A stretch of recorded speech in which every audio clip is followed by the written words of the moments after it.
नमस्कार विद्यार्थी मित्रांनो, फ्रेश एज्युकेशन या आपल्या यूट्यूब चॅनलवर सर्वांचे स्वागत आहे. आजच्या व्हिडिओमध्ये आपण मागील काही दिवसात झालेल्या कोतवाल भरतीच्या पेपरमध्ये विचारण्यात आलेले प्रश्न पाहणार आहोत. तर हे व्हिडिओ शेवटपर्यंत पहा आणि व्हिडिओ आवडल्यास व्हिडिओला लाईक आणि चॅनलला सबस्क्राईब नक्की करा. चला तर मग व्हिडिओला सुरुवात करू. प्रश्न क्रमांक पहिला, कोतवालावर नियंत्रण ठेवण्याचा अधिकार कोणाला असतो? कोतवालावर नियंत्रण ठेवण्याचा अधिकार कोणाला असतो? तर याचं उत्तर आहे मित्रांनो डी. पोलीस पाटील. त्यानंतरचा प्रश्न आहे मित्रांनो, प्रश्न क्रमांक 2, कोतवालास 8 दिवसाची रजा देण्याचा अधिकार कोणाला असतो? कोतवालास 8 दिवसाची रजा देण्याचा अधिकार कोणाला असतो? तर याचं उत्तर आहे मित्रांनो डी. तलाठी. त्यानंतरचा प्रश्न आहे मित्रांनो, प्रश्न क्रमांक 3, हर्णे बंदर महाराष्ट्रात कुठे स्थित आहे? हर्णे बंदर महाराष्ट्रात कुठे स्थित आहे? तर याचं उत्तर आहे मित्रांनो डी. रत्नागिरी जिल्ह्यात. त्यानंतरचा प्रश्न आहे मित्रांनो, प्रश्न क्रमांक 4, परमवीर चक्र पुरस्कार कोणत्या क्षेत्रातील सर्वोच्च पुरस्कार आहे? परमवीर चक्र पुरस्कार कोणत्या क्षेत्रातील सर्वोच्च पुरस्कार आहे? तर याचं उत्तर आहे मित्रांनो बी. लष्कर. त्यानंतरचा प्रश्न आहे मित्रांनो, प्रश्न क्रमांक 5, भारतातील सर्वाधिक नागरी लोकसंख्या असलेले राज्य कोणते? भारतातील सर्वाधिक नागरी लोकसंख्या असलेले राज्य कोणते? तर याचं उत्तर आहे मित्रांनो डी. महाराष्ट्र. त्यानंतरचा प्रश्न आहे मित्रांनो, प्रश्न क्रमांक 6, राज्यसभा हे संसदेचे कोणते सभागृह आहे? राज्यसभा हे संसदेचे कोणते सभागृह आहे? तर याचं उत्तर आहे मित्रांनो ए. वरिष्ठ सभागृह. त्यानंतरचा प्रश्न आहे मित्रांनो, प्रश्न क्रमांक 7, 7 रंगांचे मिश्रण होऊन खालीलपैकी कोणता एक रंग बनत असतो? 7 रंगांचे मिश्रण होऊन खालीलपैकी कोणता एक रंग बनत असतो? तर याचं उत्तर आहे मित्रांनो डी. पांढरा रंग.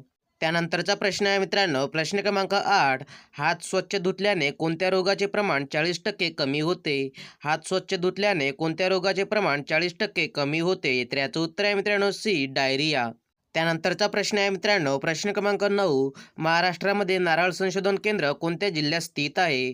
महाराष्ट्रामध्ये नारळ संशोधन केंद्र कोणत्या जिल्ह्यात स्थित आहे? तर याचं उत्तर आहे मित्रांनो ए. रत्नागिरी या जिल्ह्यात. त्यानंतरचा प्रश्न आहे मित्रांनो, प्रश्न क्रमांक 10, डेसिबल हे एकक खालीलपैकी काय मोजण्याकरिता वापरतात? डेसिबल हे एकक खालीलपैकी काय मोजण्याकरिता वापरतात? तर याचं उत्तर आहे मित्रांनो ए. आवाजाची तीव्रता.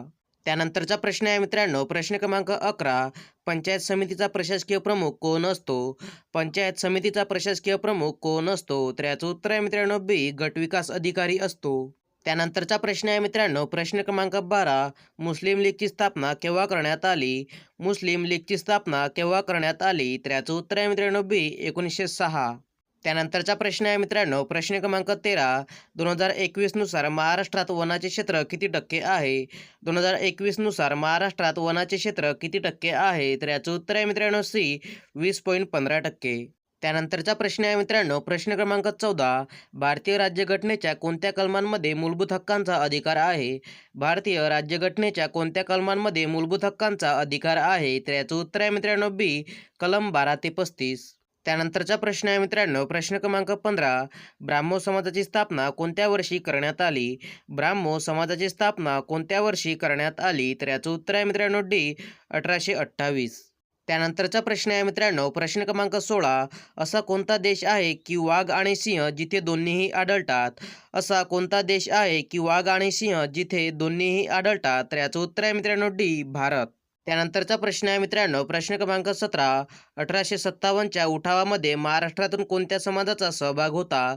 1857च्या उठावामध्ये महाराष्ट्रातून कोणत्या समाजाचा सहभाग होता? तर याचं उत्तर आहे मित्रांनो ए. भिल्ल या समाजाचा. त्यानंतरचा प्रश्न आहे मित्रांनो, प्रश्न क्रमांक 18, भारतामध्ये रेल्वे इंजिनचा कारखाना कोणत्या राज्यामध्ये आहे? भारतामध्ये रेल्वे इंजिनचा कारखाना कोणत्या राज्यामध्ये आहे? तर याचं उत्तर आहे मित्रांनो बी. पश्चिम बंगाल या राज्यामध्ये. त्यानंतरचा प्रश्न आहे मित्रांनो, प्रश्न क्रमांक 19, महाराष्ट्र वन विभागाचे मुख्यालय कुठे आहे?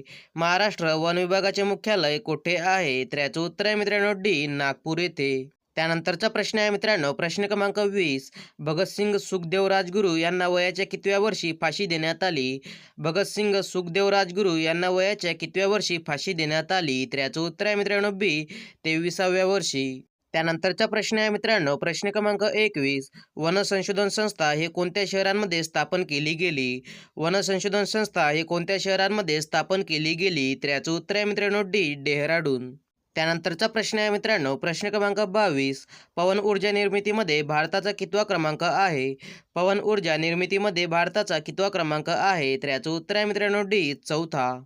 त्यानंतरचा प्रश्न आहे मित्रांनो, प्रश्न क्रमांक 23. भारताचे रेल्वे जाळे जगात कितव्या क्रमांकावर आहे? भारताचे रेल्वे जाळे जगात कितव्या क्रमांकावर आहे? तर याचं उत्तर आहे मित्रांनो डी, चौथ्या क्रमांकावर. त्यानंतरचा प्रश्न आहे मित्रांनो, प्रश्न क्रमांक 24. पारादीप हे बंदर खालीलपैकी कोणत्या राज्यामध्ये आहे? पारादीप हे बंदर खालीलपैकी कोणत्या राज्यामध्ये आहे? तर याचं उत्तर आहे मित्रांनो डी, ओडिशा या राज्यामध्ये. त्यानंतरचा प्रश्न आहे मित्रांनो, प्रश्न क्रमांक 25. भारतात 2011च्या जनगणनेनुसार अनुसूचित जमाती सर्वाधिक जास्त कुठे आहे? भारतात 2011च्या जनगणनेनुसार अनुसूचित जमाती सर्वाधिक जास्त कुठे आहे? तर याचं उत्तर आहे मित्रांनो ए, मध्य प्रदेश या ठिकाणी. त्यानंतरचा प्रश्न आहे मित्रांनो, प्रश्न क्रमांक 26. हिमाद्रीचा गाभा कोणत्या खडकापासून बनलेला आहे?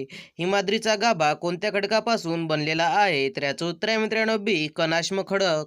त्यानंतरचा प्रश्न आहे मित्रांनो, प्रश्न क्रमांक 27. कोरकू ही आदिवासी जमात प्रामुख्याने कोणत्या जिल्ह्यात आढळते? कोरकू ही आदिवासी जमात प्रामुख्याने कोणत्या जिल्ह्यात आढळते? तर याचं उत्तर आहे मित्रांनो बी, अमरावती या जिल्ह्यामध्ये. त्यानंतरचा प्रश्न आहे मित्रांनो, प्रश्न क्रमांक 28. पुण्यामध्ये आर्य महिला समाजाची स्थापना कोणी केली होती? पुण्यामध्ये आर्य महिला समाजाची स्थापना कोणी केली होती? तर याचं उत्तर आहे मित्रांनो सी, पंडिता रमाबाई. त्यानंतरचा प्रश्न आहे मित्रांनो, प्रश्न क्रमांक 29. लोकसभेत एका वर्षात किती सत्र आयोजित केले जातात? लोकसभेत एका वर्षात किती सत्र आयोजित केले जातात? तर याचं उत्तर आहे मित्रांनो बी, 2 सत्र. त्यानंतरचा प्रश्न आहे मित्रांनो, प्रश्न क्रमांक 30. भीमा नदीचा उगम महाराष्ट्रातील कोणत्या जिल्ह्यात होतो? भीमा नदीचा उगम महाराष्ट्रातील कोणत्या जिल्ह्यात होतो? तर याचं उत्तर आहे मित्रांनो सी, पुणे या जिल्ह्यात. त्यानंतरचा प्रश्न आहे मित्रांनो, प्रश्न क्रमांक 31. वेदांत लक्ष्मीनारायण हे कोणत्या नृत्य प्रकाराशी संबंधित आहेत? वेदांत लक्ष्मीनारायण हे कोणत्या नृत्य प्रकाराशी संबंधित आहेत? तर याचं उत्तर आहे मित्रांनो सी, कुचिपुडी. त्यानंतरचा प्रश्न आहे मित्रांनो, प्रश्न क्रमांक 32. कोणत्या भाषेत जातक कथा लिहिल्या गेल्या? कोणत्या भाषेत जातक कथा लिहिल्या गेल्या? तर याचं उत्तर आहे मित्रांनो डी, पाली भाषेत. त्यानंतरचा प्रश्न आहे मित्रांनो, प्रश्न क्रमांक 33. भारतीय संविधानाने कोणत्या देशाकडून पंचवार्षिक योजना घेतली आहे? भारतीय संविधानाने कोणत्या देशाकडून पंचवार्षिक योजना घेतली आहे? तर याचं उत्तर आहे मित्रांनो ए, रशिया. त्यानंतरचा प्रश्न आहे मित्रांनो, प्रश्न क्रमांक 34. भारतीय राज्यघटनेमुळे स्वातंत्र्याचा हक्क हा कोणत्या कलमांमध्ये आहे? भारतीय राज्यघटनेमुळे स्वातंत्र्याचा हक्क हा कोणत्या कलमांमध्ये आहे? तर याचं उत्तर आहे मित्रांनो डी, कलम 19.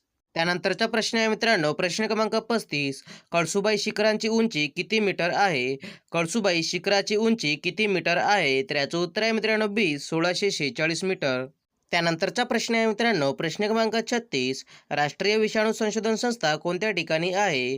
राष्ट्रीय विषाणू संशोधन संस्था कोणत्या ठिकाणी आहे? तर याचं उत्तर आहे मित्रांनो बी, पुणे या ठिकाणी. त्यानंतरचा प्रश्न आहे मित्रांनो, प्रश्न क्रमांक 37. बालहत्या प्रतिबंधक कायदा हा कोणत्या वर्षी पास झाला? बालहत्या प्रतिबंधक कायदा हा कोणत्या वर्षी पास झाला? तर याचं उत्तर आहे मित्रांनो डी, 1829.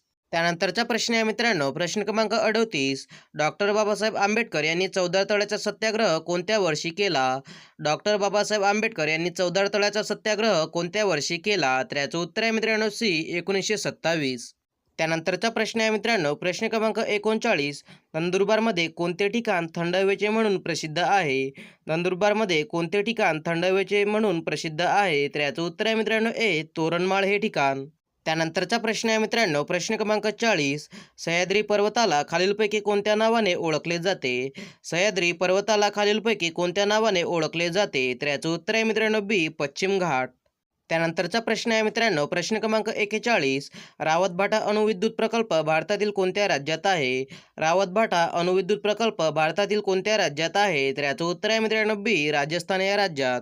त्यानंतरचा प्रश्न आहे मित्रांनो, प्रश्न क्रमांक 42. माहितीच्या अधिकाराचा कायदा कोणत्या रोजी अस्तित्वात आला? माहितीच्या अधिकाराचा कायदा कोणत्या रोजी अस्तित्वात आला? तर याचं उत्तर आहे मित्रांनो ए, 15 जून 2005. त्यानंतरचा प्रश्न आहे मित्रांनो, प्रश्न क्रमांक 43. खालीलपैकी कोणत्या ठिकाणी महानगरपालिका नाही? खालीलपैकी कोणत्या ठिकाणी महानगरपालिका नाही? तर याचं उत्तर आहे मित्रांनो बी, बुलढाणा. त्यानंतरचा प्रश्न आहे मित्रांनो, प्रश्न क्रमांक 44. दरवर्षी कोणता दिवस राष्ट्रीय मतदार दिवस म्हणून साजरा केला जातो? दरवर्षी कोणता दिवस राष्ट्रीय मतदार दिवस म्हणून साजरा केला जातो? तर याचं उत्तर आहे मित्रांनो सी, 25 जानेवारी. त्यानंतरचा प्रश्न आहे मित्रांनो, प्रश्न क्रमांक 45. कोतवाल जेव्हा रजेवर असतो तेव्हा त्याचे कामकाज कोण पाहते? कोतवाल जेव्हा रजेवर असतो तेव्हा त्याचे कामकाज कोण पाहते? तर याचं उत्तर आहे मित्रांनो सी, शेजारच्या गावातील कोतवाल. त्यानंतरचा प्रश्न आहे मित्रांनो, प्रश्न क्रमांक 46. कोतवाल आपल्या पदाचा राजीनामा कोणाकडे देतो? कोतवाल आपल्या पदाचा राजीनामा कोणाकडे देतो? तर याचं उत्तर आहे मित्रांनो ए. तहसीलदार. त्यानंतरचा प्रश्न आहे मित्रांनो, प्रश्न क्रमांक 47. कोतवालाच्या नियुक्तीपासून त्याचा कार्यकाल वयाच्या किती वर्षापर्यंत असतो? कोतवालाच्या नियुक्तीपासून त्याचा कार्यकाल वयाच्या किती वर्षापर्यंत असतो? तर याचं उत्तर आहे मित्रांनो सी. 60व्या वर्षापर्यंत. त्यानंतरचा प्रश्न आहे मित्रांनो, प्रश्न क्रमांक 48. भारतात सर्वप्रथम कोतवाल पद केव्हा निर्माण करण्यात आले? भारतात सर्वप्रथम कोतवाल पद केव्हा निर्माण करण्यात आले? तर याचं उत्तर आहे मित्रांनो सी. मुघल काळात. त्यानंतरचा प्रश्न आहे मित्रांनो, प्रश्न क्रमांक 49. प्रत्येक गावाकरिता किती कोतवालांची नेमणूक करायची ही संख्या ठरवण्याचा अधिकार कोणाला आहे? प्रत्येक गावाकरिता किती कोतवालांची नेमणूक करायची ही संख्या ठरवण्याचा अधिकार कोणाला आहे? तर याचं उत्तर आहे मित्रांनो ए. जिल्हाधिकाऱ्यांना. त्यानंतरचा प्रश्न आहे मित्रांनो, प्रश्न क्रमांक 50. महसुली कार्यासाठी कोतवालावर नजीकचं नियंत्रण ठेवण्याचा अधिकार कोणाला आहे? महसुली कार्यासाठी कोतवालावर नजीकचं नियंत्रण ठेवण्याचा अधिकार कोणाला आहे? तर याचं उत्तर आहे मित्रांनो बी. तलाठी. यासाठी मित्रांनो अशाच प्रकारचे नवनवीन व्हिडिओ पाहण्यासाठी फ्रेश एज्युकेशन या चॅनलला सबस्क्राईब करा.